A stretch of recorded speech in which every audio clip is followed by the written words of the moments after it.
time. On Wednesday, the 11th of April, you notice that's a Wednesday at 6 p.m., we have Eric Weberg speaking on U-boats in the Bahamas and the Bermuda Triangle. I've been trying to get him here for 2 years because he wrote in the 2010 journal, and the articles there. But since he only comes to the Bahamas now and again, I had to grab him on a night that he was available. So make note in your diary, Wednesday the 11th of April, Eric Weber, U-boats in the Bahamas. On Thursday the 19th of April, that's almost a week later, just over a week later, is the annual general meeting. Please note, membership fees are due for the 2012-2013 year. So scrape your money together and pay your dues, as I say. Sunday the 6th of May, the Nassau Chamber Ensemble spring concert here at the museum. I think that'll be around about 2:30 or 3 in the afternoon. I know that we rehearse every Sunday, so it should be good again. That's the same group that performed in November.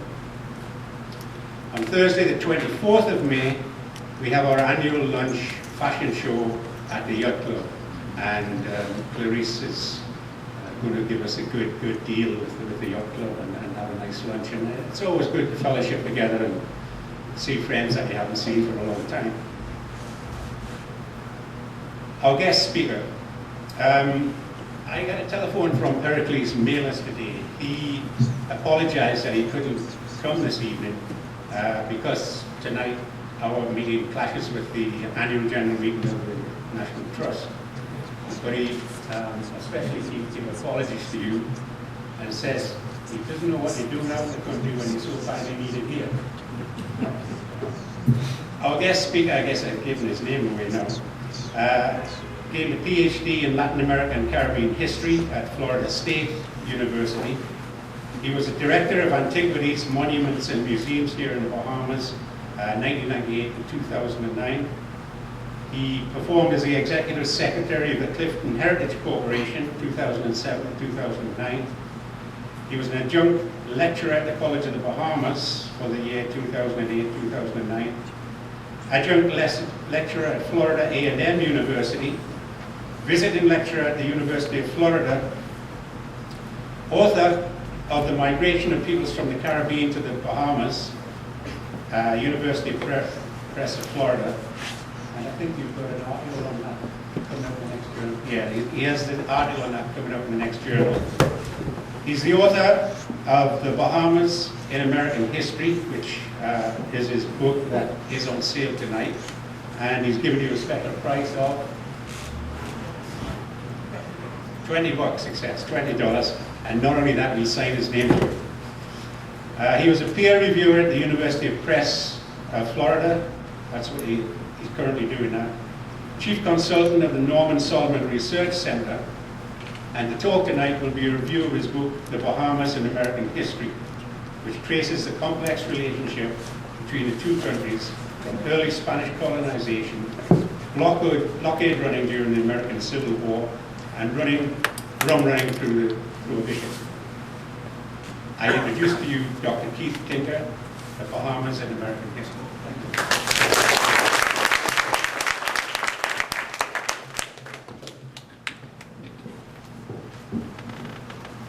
Thank you, Mr. Lawlor, and thank you to the Bahamas Historical Society for having me tonight. I'm going to go a little rapidly because I know time is of essence, and I want to pack in plenty years into a short period of time. So let me just move right along. This is an apple. I eat apple. I don't know how to operate them, so bear with me, please. I'm trying to remember. Okay, this is what he says.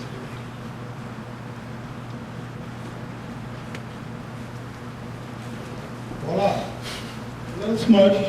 1492. I want to use this as a basis to say that it's arguably one of the most significant periods in the annals of history of mankind, 1492. And I I will show you why as we go through. But let me take you back a bit. What I'd like to do is to bridge as much as possible the two books. So it'll be excerpts from this one, excerpts from the other one. And let me take you back in time. Rise of Muhammad, Muslim jihad. As you notice, the Muslims are basically, can I have the lights down, do you mind? Because I think that'll help.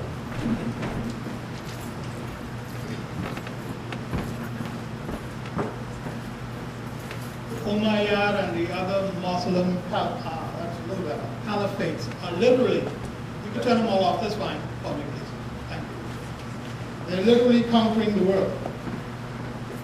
You notice they're spreading from Asia right into Northern Africa and all into this area here of Europe.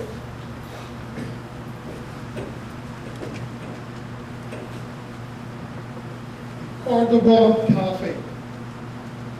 Most of you would recognize what this is. This is actually Iberia. Now, there is a Muslim presence here for just about 800 years.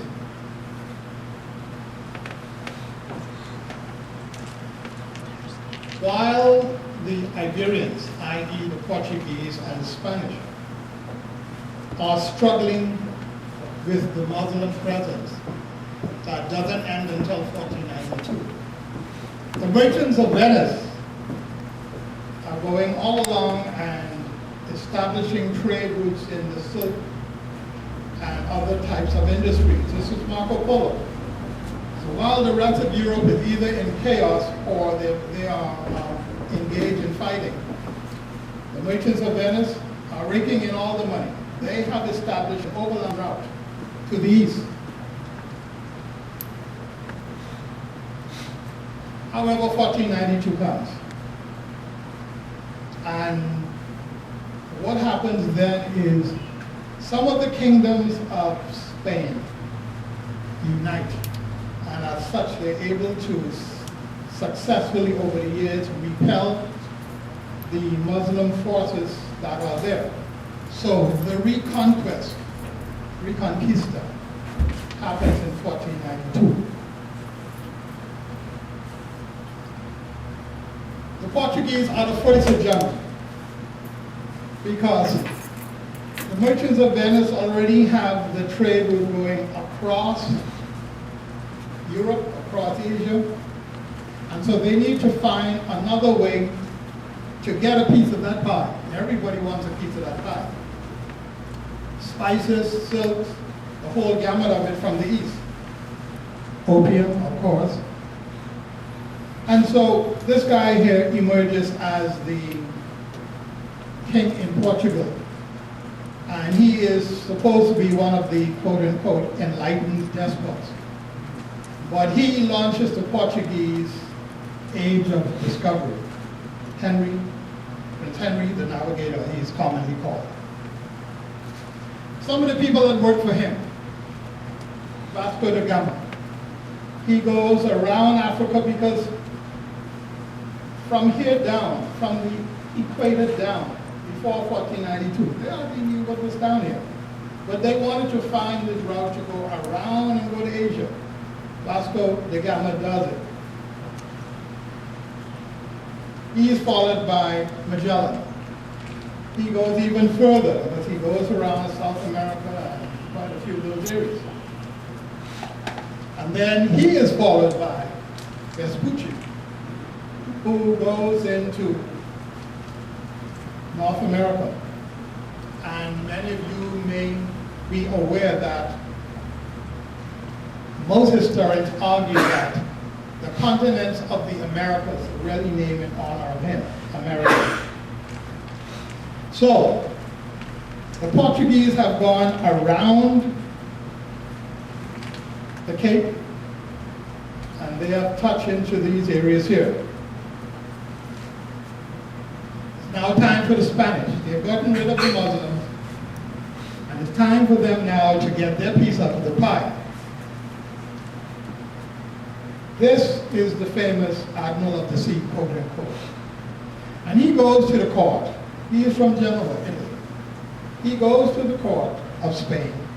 There are two very famous monarchs